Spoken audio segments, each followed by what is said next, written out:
Assalamualaikum warahmatullahi wabarakatuh. Sampurasun.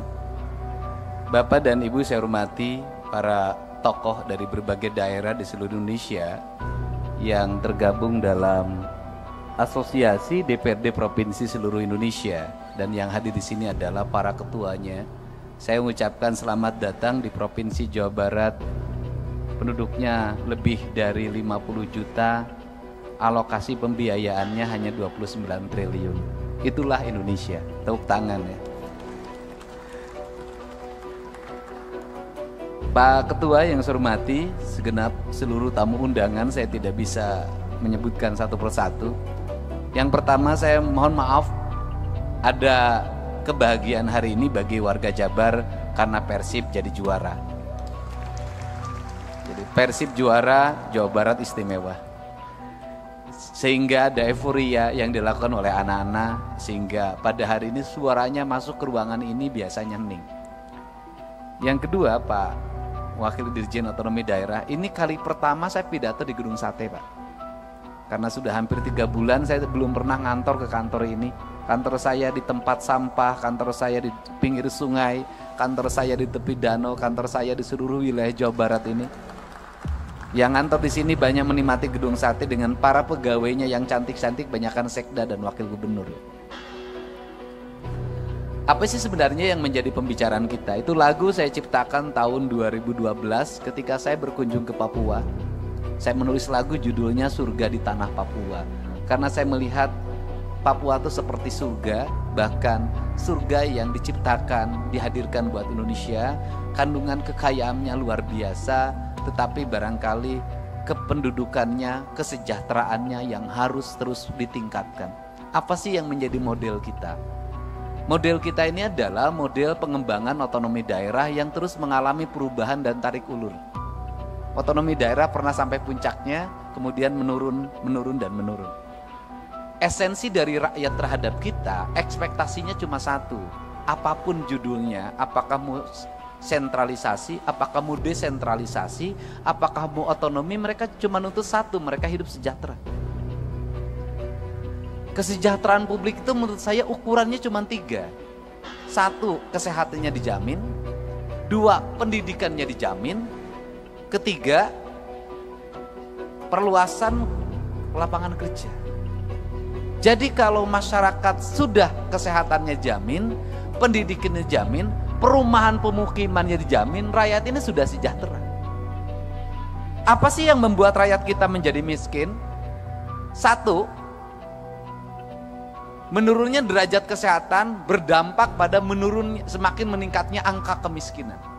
Karena ketika orang sakit, maka 2 kemungkinan yang terjadi, dia harus membayar biaya rumah sakit. Kalau tercover oleh BPJS ya alhamdulillah, kalau tidak tercover musibah. Ketika dia sakit, maka keluarganya kehilangan pendapatan. Ketika kehilangan pendapatan, maka keluarganya yang menunggu dalam setiap hari perlu pembiayaan. Maka orang sakit itu akan mengalami 7 tingkatan derajat kemiskinan dalam waktu sekejap. Sehingga kategori pembiayaan bagi masyarakat yang sakit, jangan lagi bicara miskin dan kaya. Kenapa?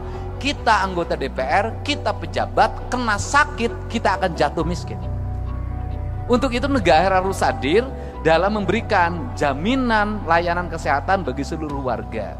Nah, hari ini saya dalam 2 hari ini, bahkan 3 hari ini, menghadapi problem tentang kriminalitas remaja.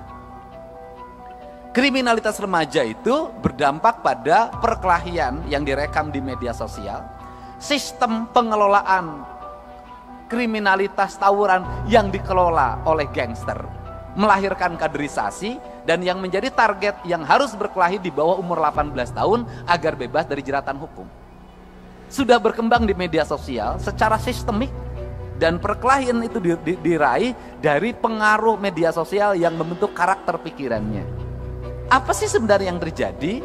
Sebenarnya yang terjadi adalah ketika mereka tawuran, masuk rumah sakit, BPJS-nya tidak klaim. Barusan saya beresin 15 juta. Ketika BPJS-nya tidak klaim, orang yang berkelahi, itu orang tuanya nggak mampu. Mau yang menang tidak mampu, yang mau kalah tidak mampu. Berproses peradilan melahirkan kemiskinan, tidak berproses peradilan pulang lagi ke rumah melahirkan kemiskinan baru karena orang tuanya tak sanggup lagi menghadapi. Maka negara harus hadir untuk mencari solusi. Satu, solusi terhadap pembiayaan rumah sakit. Dua, solusi recovery terhadap anak-anak yang berkelahi itu karena itu anak bangsa.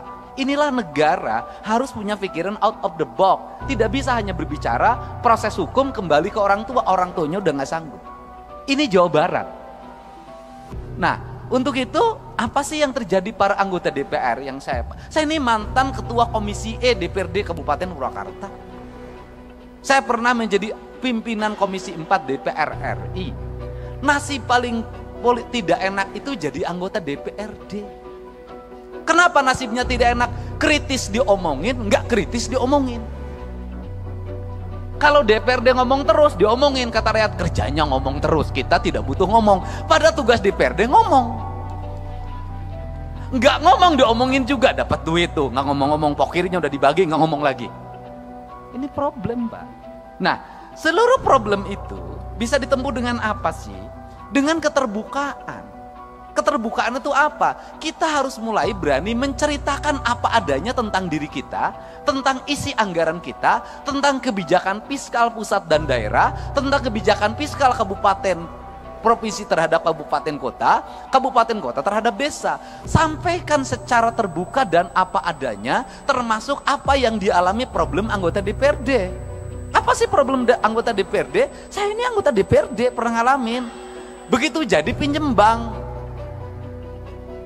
honornya tinggal sisa 5 juta lagi. Istri nambah 1 lagi.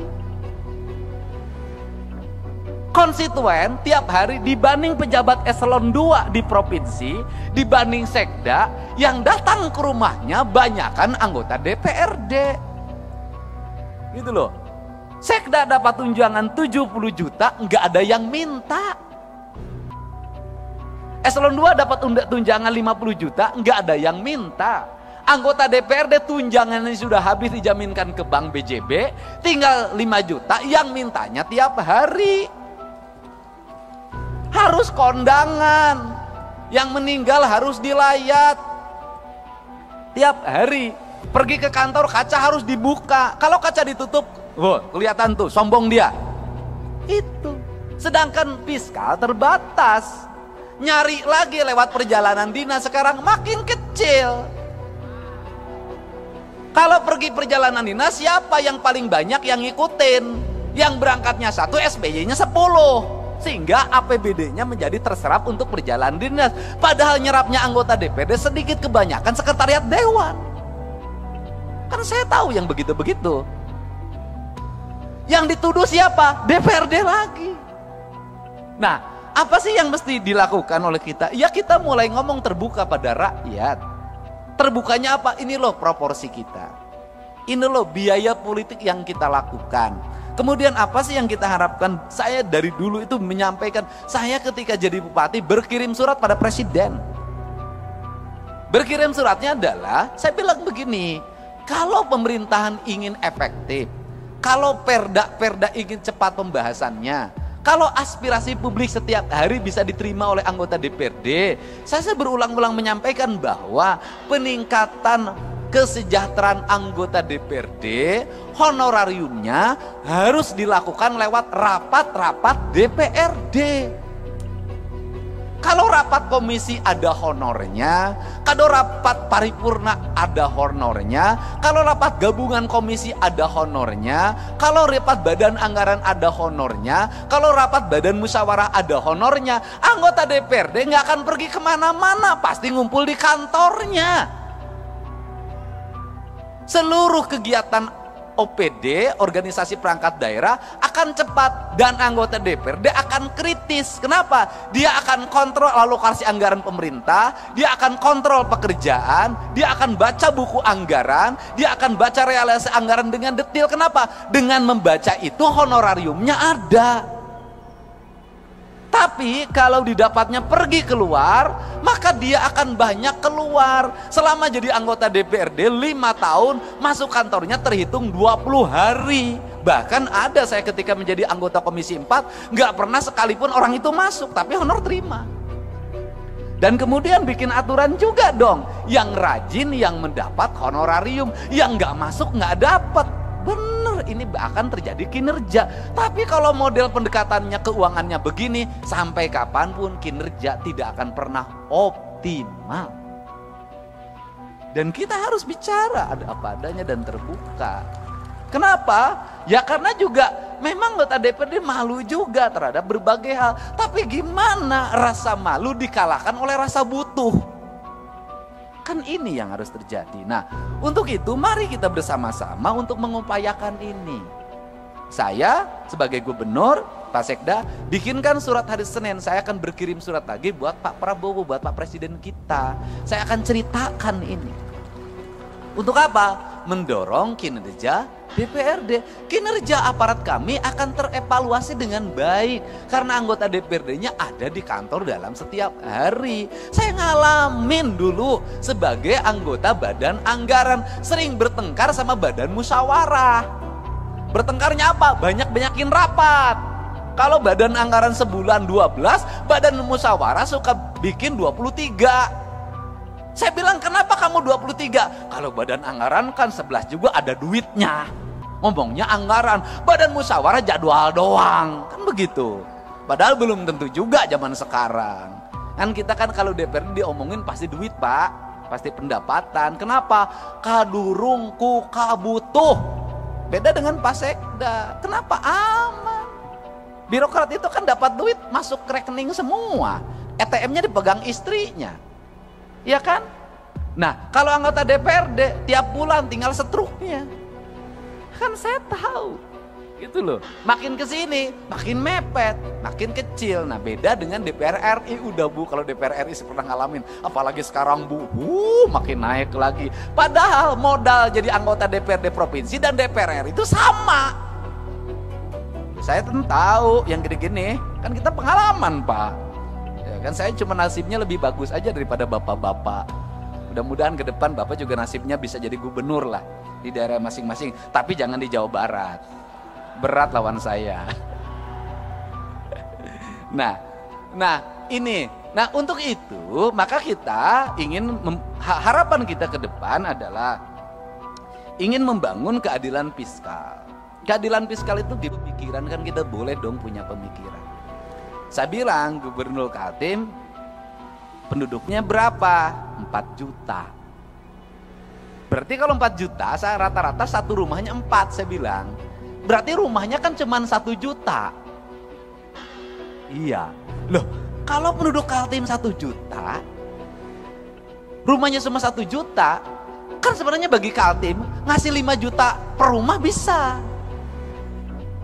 Karena 1 juta kali 5 juta, 5 triliun Pak. Artinya masyarakat Kaltim untuk sejahtera itu sangat bisa. Beda dengan Jabar. Untuk Papua lebih bisa lagi. Untuk daerah yang memiliki pendapatan daerahnya tinggi dan hasil alamnya besar, sebenarnya sangat ini mungkin terjadi. Nah, apa sih yang terjadi hari ini adalah pola pengelolaan keuangan yang tersentral. Nah, problemnya di mana? Ini saya ngomong Jakarta. Jakarta ini Pak, penduduknya di bawah 10 juta. APBD-nya 90 triliun. Kalau di Jakarta itu dari 10 juta ada 2 juta kepala keluarga, itu orang Jakarta bisa digaji per kepala keluarga 10 juta. Kenapa? Karena 10 juta dikali 2 juta hanya 20 triliun. Kalau saya gubernurnya bagi. Beda kalau Jabar 50 juta. Nah, untuk itu apa sih yang mesti kita lakukan hari ini? Mari kita bersama-sama melakukan telaah terhadap ini semua untuk kepentingan bangsa. Agar apa? Agar ke depan bangsa kita terus mengalami peningkatan sumber daya manusia. Artinya bahwa sumber daya pendidikannya meningkat, sumber daya ekonominya meningkat, kesejahteraan meningkat. Maka saya selalu berfokus pada keadilan fiskal. Keadilan fiskal saya selalu berfokus pada ketika jadi pemimpin, itu saya selalu punya angan-angan dan punya harapan. Bagaimana punya angan harapan itu adalah pembangunan harus diselesaikan dalam waktu cepat. Setelah itu berarah pada investasi. Gak bisa pembangunan gini-gini terus. Yang tahun ini menjadi proyek tahun ini, yang tahun ini menjadi proyek tahun ini, yang tahun ini menjadi proyek tahun ini. 5 tahun proyek birokrasi itu juga, negara nggak akan maju sampai kapan. Tetapi yang harus dilakukan adalah apa yang kita selesaikan dalam waktu 1 tahun, apa yang waktu 2 tahun, apa yang waktu 3 tahun, apa yang waktu 4 tahun, apa yang waktu 5 tahun. Ini semuanya tidak boleh berulang. Pekerjaan kemarin harus tidak boleh dikerjakan hari ini lagi. Kenapa? Pembangunnya ke depan. Tujuannya untuk apa? Agar fiskal yang tahun kemarin itu tidak digunakan untuk tahun ini. Dan negara sudah mulai berpikir untuk membangun kemandirian. Saya itu sudah punya rumusan, mudah-mudahan ini bisa dilakukan di Jawa Barat, adalah misalnya begini, desa itu berapa sih penduduknya di desa itu? Di desa itu ada potensi apa? Anggaran pembangunan desa itu harus segera dibikin skala prioritas, ditambah plus kabupaten, ditambah subsidi dari pemerintah provinsi, ditambah pusat, fokusnya di desa. Kalau di desa itu ada 7 RW, dibagi saja sebenarnya. RW ini bagian desa, RW ini bagian kabupaten, RW ini bagian provinsi, RW ini bagian pusat. Jadi membangun desa paripurna itu bisa selesai dalam waktu 2 tahun. Tahun ketiganya itu anggaran sudah mulai diarahkan, bukan untuk itu lagi, untuk kesejahteraan publiknya, jaminan kesehatannya, jaminan pendidikannya, jaminan hari tuanya. Tahun berikutnya harus lagi mengarah pada investasi, di mana uang itu tidak digunakan lagi untuk pembangunan infrastruktur lagi karena udah selesai, digunakan untuk investasi. Investasinya dikelola oleh perbankan daerah, di mana uangnya berputar, dipinjamkan pada lingkungan daerahnya, dan untungnya diperoleh lagi. Ini kan model koperasi zaman dulu sebenarnya, cuman dikelola secara modern. Nah, kemudian uang itu berputar, maka dalam jangka panjang daerah tersebut akan memiliki kecukupan fiskal. Kemudian pembangunannya selesai. Terjadi pada negara mana? Pada Tiongkok. Tiongkok itu pembangunannya dilakukan secara terstruktur, terencana, dilakukan oleh negara dengan waktu cepat. Kemudian negara memiliki kecukupan fiskal, kemudian Tiongkok berkembang investasinya. Setelah berkembang investasinya, kebutuhan pembangunan di daerahnya dianggap sudah cukup. Kemudian mereka punya fiskal yang cukup, mereka harus bergeser ke tempat lain untuk menggeser sumber daya manusianya, sumber daya ekonominya diputarkan di negara lain, rakyatnya ikut kerja. Tetapi setelah proyeknya berjalan, mereka balik lagi dapat duit lagi 2-3 keuntungan. Dia pakai bahan baku dia punya dia pakai sumber daya punya dia, dan punya fiskal punya dia. Rakyatnya kerja, barangnya dijual, setelah itu dia dapat keuntungan lagi, balik lagi ke negaranya. Kita mulai berpikir desa-desa dan kabupaten ke situ. Dan ini harus kembali bahan diskusi. Kenapa? Karena kita punya tugas. Kita ini hari ini adalah pahlawan untuk anak cucu kita ke depan. Tinggal pertanyaannya adalah, apakah anak cucu kita ke depan akan menganggap kita pahlawan atau pengkhianat? 45 dianggap pahlawan, mungkin 66 masih dianggap pahlawan, 71 mungkin dianggap pahlawan. Pertanyaannya lah, kalau mimpi tentang keadilan tidak segera terwujud di tengah-tengah masyarakat, maka dimungkinkan 30 tahun ke depan Agustusan gak bikin lagi doa buat kita. Kenapa? Mereka tidak punya catatan reputasi kita dalam membangun keadilan di negeri. Nah, inilah kerangka pikir dan kerangka pijak yang harus dibangun oleh kita secara bersama-sama, tanpa kita membicarakan berasal dari partai mana. Karena kita sama-sama berkomitmen membangun negara ini dengan baik, membangun keadilan sosial secara paripurna. Dan keadilan sosial hanya bisa diwujudkan dengan pendekatan fiskal. Nah, yang terakhir, Jakarta ini duitnya banyak, benar. Tapi Jakarta duitnya banyak, itu duit dari daerah-daerah. Karena perusahaan di Kalimantan Timur, perusahaan di Sumatera Barat, perusahaan di Kalimantan Selatan, perusahaan di berbagai, termasuk di perusahaan di Jabar, itu kantor pusatnya di Jakarta.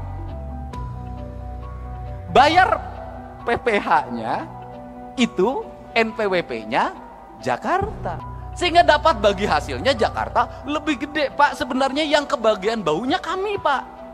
Yang kebagian demonstrasinya kami, Pak. Tapi yang menikmati dana bagi hasilnya Bapak, Pak. Untuk itu kesini kan sekarang sebagian, Pak. Ya, teman-teman itu loh.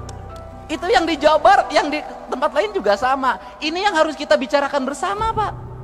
Kenapa? Kita ini daerah-daerah memiliki tanggung jawab beban yang luar biasa. Orang Kalimantan punya uang di keruk. Ya kan?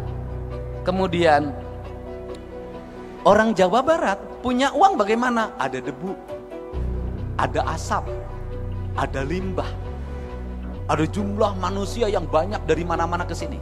Ada konflik ketenaga kerjaan, ada demonstrasi ketenaga kerjaan, ada problem sosial di mana orang yang di sekitarnya asalnya punya sawah hilang sawahnya, asalnya punya kebun hilang kebunnya, kehilangan mata pencahariannya, tergeser dia oleh persaingan orang, mereka menjadi kelompok miskin baru.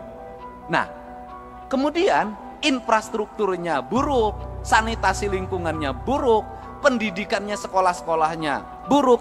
Ini yang menjadi PR kita untuk diperbaiki. Nah, kemudian Jakarta dapat duit gampang banget, Pak.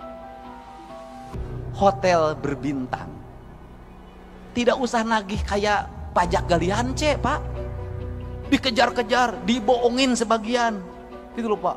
Ada kemudian ada debunya, ada ancaman longsornya. Jakarta mah kagak, Pak. Gedung perkantoran 27 lantai, 31 lantai. Ber-AC, orang bayarnya sambil tersenyum, Pak, tidak sambil marah. Berjejer, tanahnya harganya meningkat sehingga dapat berkah. Makanya Bapak dapat berkah jadi ketua DPRD orang Betawi di Jakarta, Pak. Untung tidak jadi ketua DPRD di Jawa Barat, Pak. Ketuanya pas rambutnya sampai lepas, Pak. Saking pusing, Pak. Nah, ini kan yang harus dibicarakan oleh kita, dan saya ingin para anggota DPRD dalam pertemuannya ada rekomendasi-rekomendasi kontributif bagi perbaikan bangsa. Bagi upaya membangun keadilan sosial, bagi upaya melakukan kebijakan keadilan fiskal. Karena apa?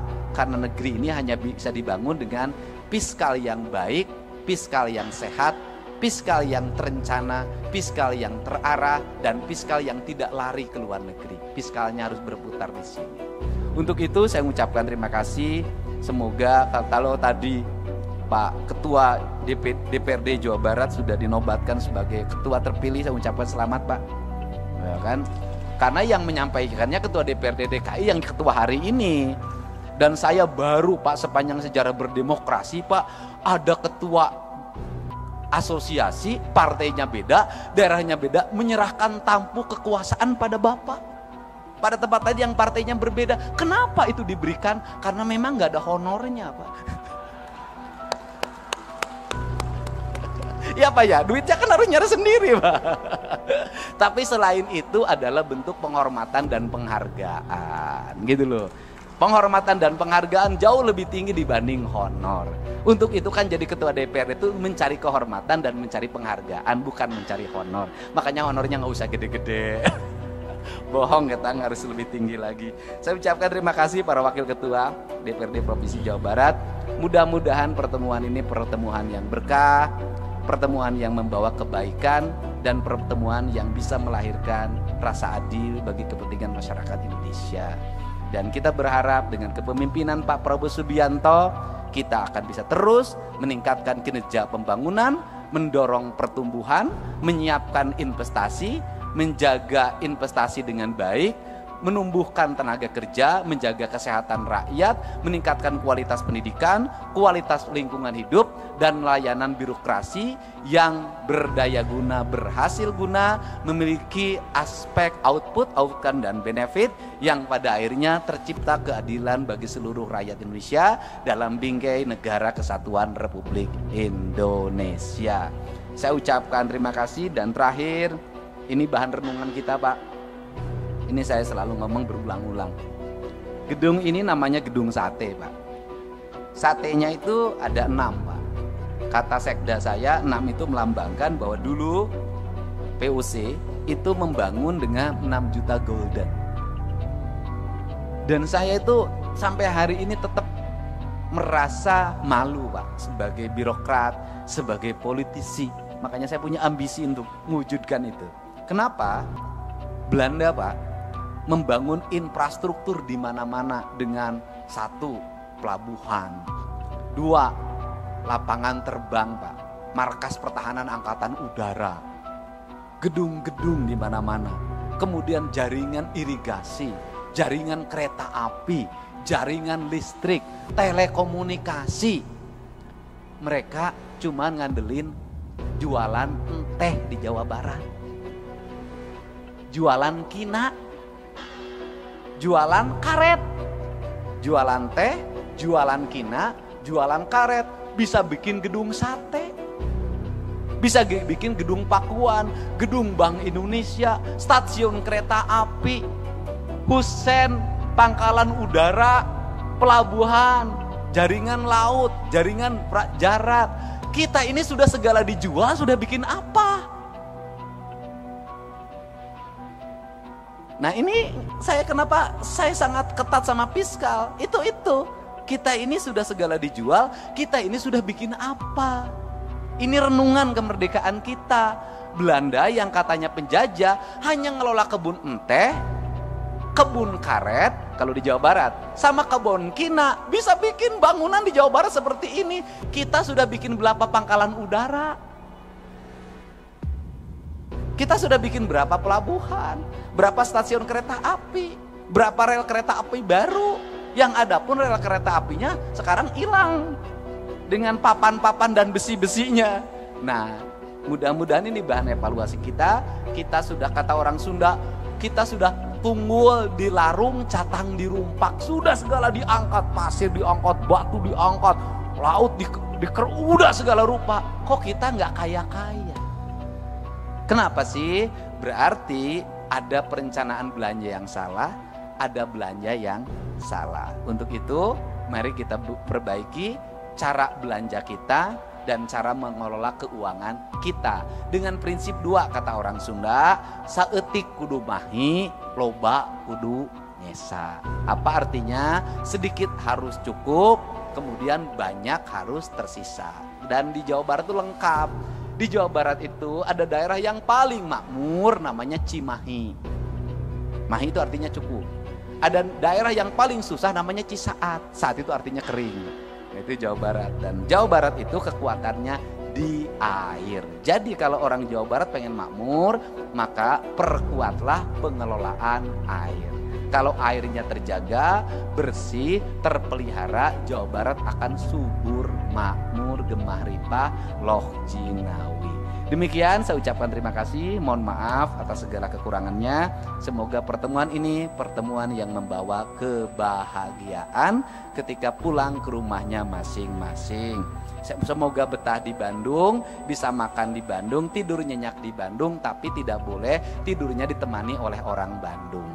Hatur nuhun, wallahu muwaffiq ila aqwamit thoriq. Assalamualaikum warahmatullahi wabarakatuh.